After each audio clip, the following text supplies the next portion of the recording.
Welcome to the Sugar Freedom Kitchen. I'm Katherine Gordon, the author of Sugar Freedom. Today's episode is the 5 top reasons why I went carnivore. There's 5. They were kind of hard to choose because there were a bunch of benefits, but I chose the top 5 so that you know what you're getting, and if you decide that you might want to try this carnivore experiment, you might know what to expect. First thing I want to say, little disclaimer, I am just a woman who's lost a lot of weight after age 40, and I'm doing my best to keep it off. I lost 70 pounds between 2001 and 2008, and I've been keeping it off. It's been 11 years since I got to a normal, healthy weight, and the way I did that, and I describe it in Sugar Freedom at sugarfreedom.com, is by eliminating sugar and the foods that break down into sugar. So I started with getting rid of all added sugars, and then I got rid of grains and processed foods, and slowly but surely was pulling sugars out, including fruit sometimes, but not always. It all depends on you and what works for you.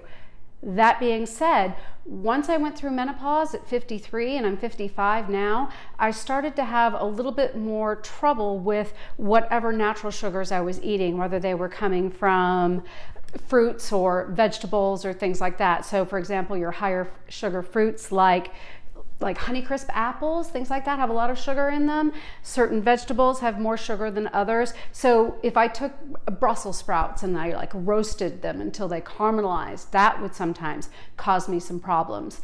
You see where I'm going with this? So I went on this crying jag about 2 years ago, and I said, you know what, I've got to figure out what's going on. And I started doing some research, and I discovered that what I might have been dealing with was a dopamine deficiency, dopamine resistance, and guess what? What's blocking that dopamine? Insulin resistance. And how can we manage insulin resistance? According to Dr. Altshuler and a number of other medical doctors, by reducing the sugar, lowering our insulin.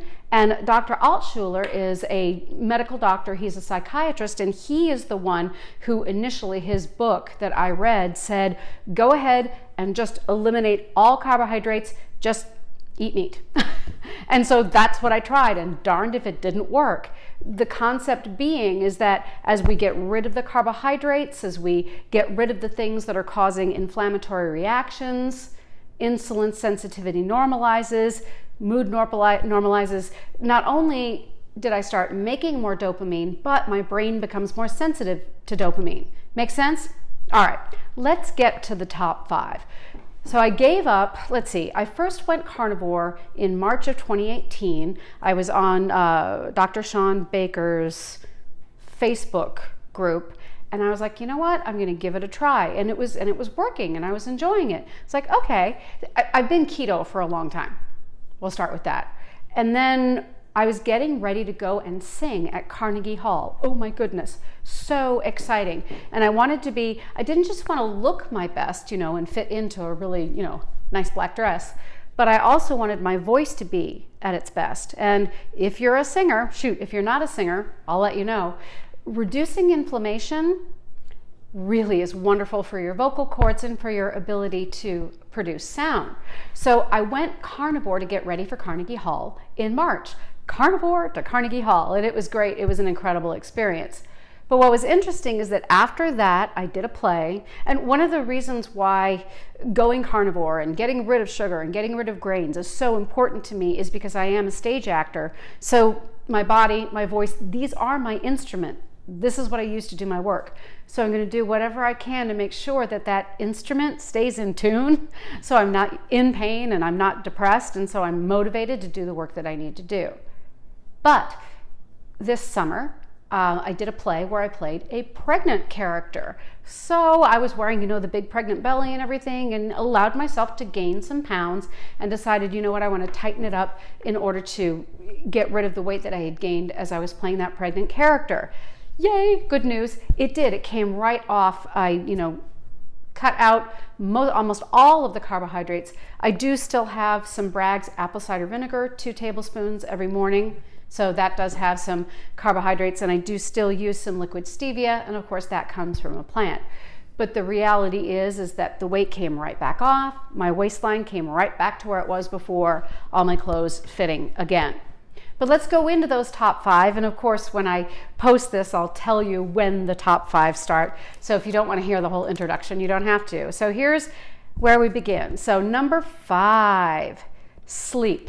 Oh my goodness. I fall asleep fast, I stay asleep, and I wake naturally. Now, I do have 2 wonderful Australian Shepherds, and they will wake me at their breakfast time, but I always feel fantastic, ready to get up, can't wait to greet the morning. I do have a cup of coffee in the morning and get up, have that coffee, do my reading, do some writing, and get with God, do my spiritual practice, and just really looking forward to get up in the morning. So that's one of the marvelous gifts really that I discovered doing keto and sugar freedom, but has stayed with me with carnivore. And if for some reason I do get up at night, if my son comes home late and says goodnight and stuff like that, if I do wake up, I fall back asleep easily, really super. And also, as far as I know from my husband, no snoring, which is really great. As you know, that's not really good for you. So sleep, fantastic, one of the great gifts of carnivore. So that's number 5. Number 4, pain-free. Joint pain is gone. My knee pain, I still love to dance, mostly musical theater, some tap dancing. I also am learning some house and some shuffle just for fun. And sometimes my knee would bother me. When I was personal training, I was having some rotator cuff problems, throwing balls for the Australian Shepherds, also rotator cuff issues, all gone. So pain-free, no knee pain, shoulder completely healed. Oh, and also if I ever do have, any issues or feel any tweaking in my back, I can stop, roll it out, use some magnesium oil. I do use a foam roller, and so I can catch it right away, roll it out, and deal with it. This is a good time to talk about magnesium oil. If I'm training and I overtrain and I have sore muscles, I use this. I don't get leg cramps if I'm using the apple cider vinegar. If I'm not eating sugar and grains and I'm taking my ACV every morning, I don't get leg cramps. However, when I did, and if I do, I spray this on. It's amazing because the magnesium oil is a muscle relaxant. It's the same ingredient that would be in Epsom salts, in an Epsom salt bath. So this is Swanson Ultra Magnesium oil. You can get this on Amazon.com. Really, I recommend that you have this in the house. This is a good price. That's the reason I like it. So number 3, mental clarity. My mind is sharper, I'm less anxious, and I have better self-talk. So I'll give you an example. I sing, and I rejoined the church choir, and I was singing the responsorial psalm this weekend, and it's the first time I've done that in like 10 years. And so I was a little bit nervous getting ready to go up. And one of the things that I used to have before I went sugar-free, I was dealing with some stage fright. This was back 12 years ago. I'd be getting ready to go on and my mind would start like spinning and ruminating. This has not happened. I gave up sugar back then, gave up grains and vegetable oils, and I found that went away. However, after menopause, I started to find that those ruminating thoughts were coming back. Now that I'm that clean carnivore eating, getting rid of the sugar, the grains, the vegetable oils, and also sticking mostly to animal-based foods, almost exclusively, I've found that I have better self-talk, and that if I come into these anxious situations, I can use my vagus nerve stimulation breathing.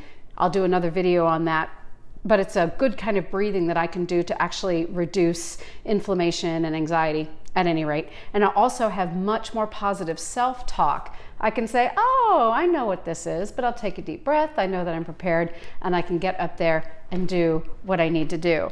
So definitely better mental clarity and more positive self-talk.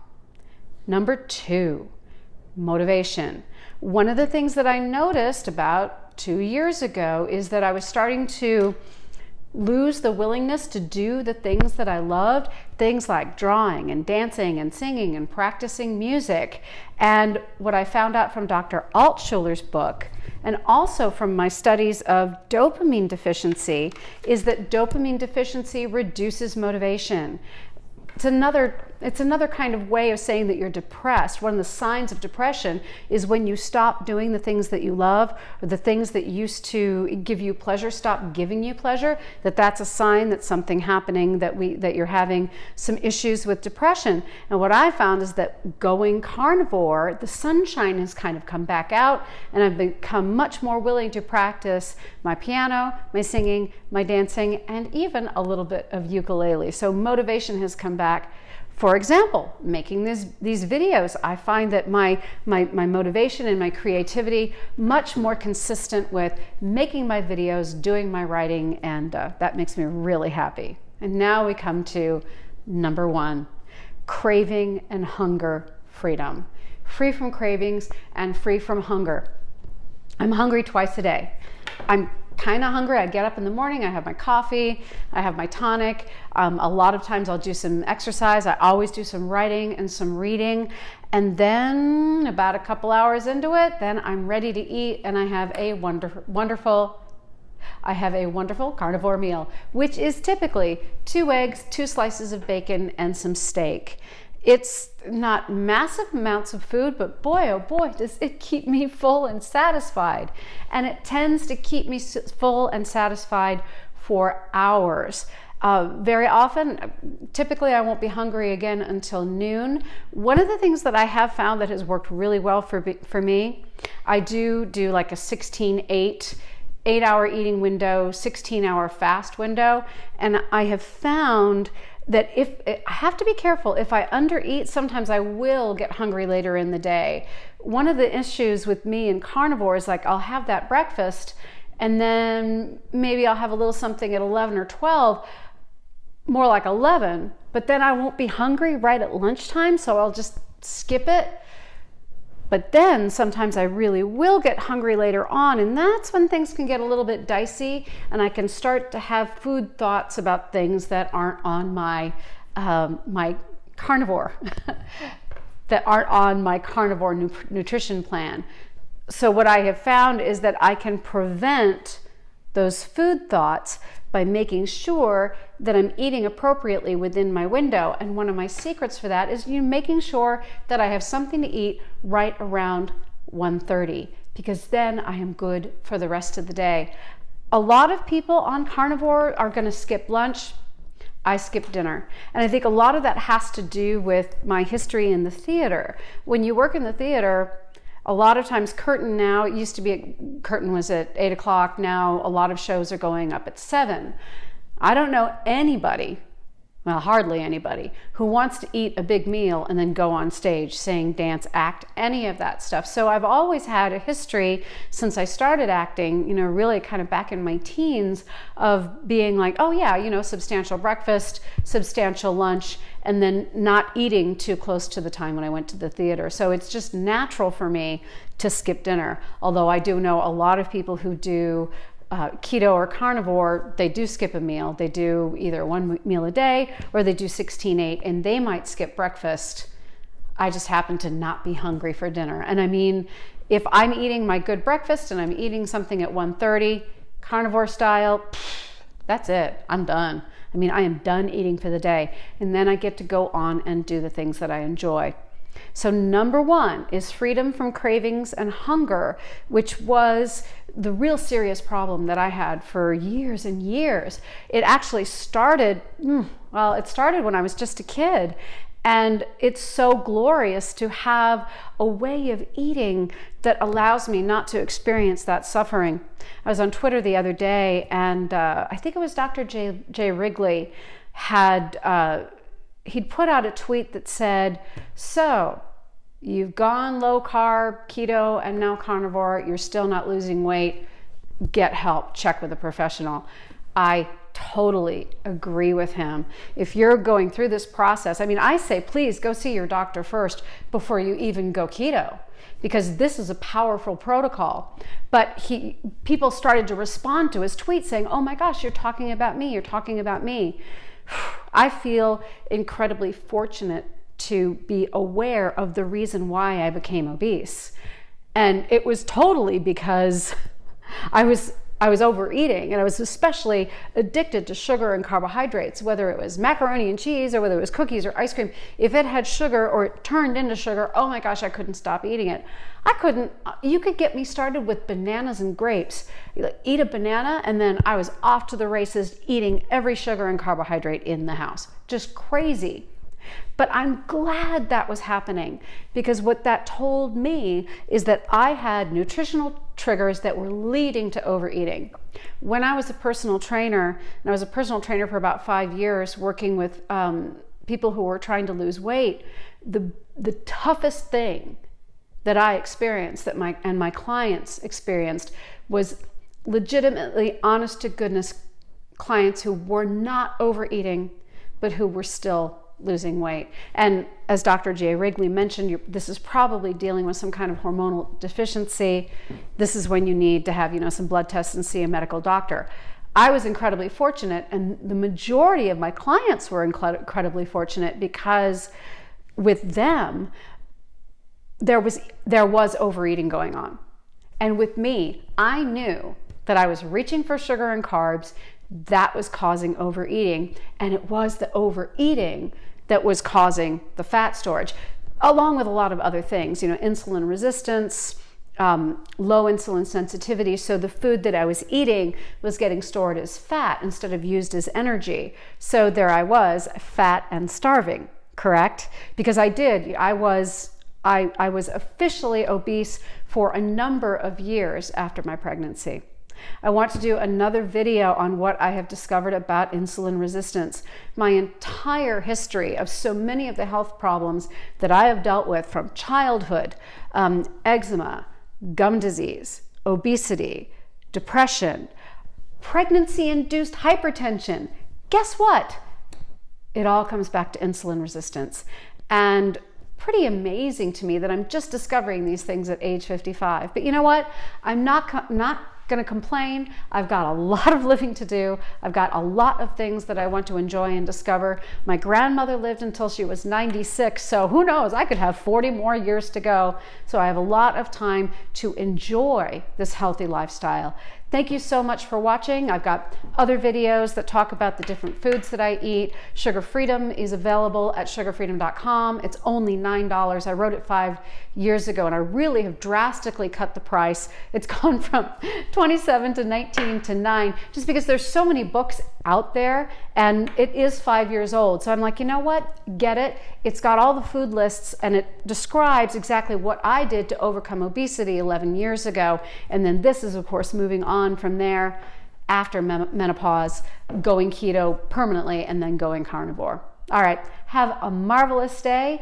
Do what works for you, and don't forget to do the things that make you happy. And I'll see you back here very soon in the Sugar Freedom Kitchen. Bye-bye, everybody, and take good care.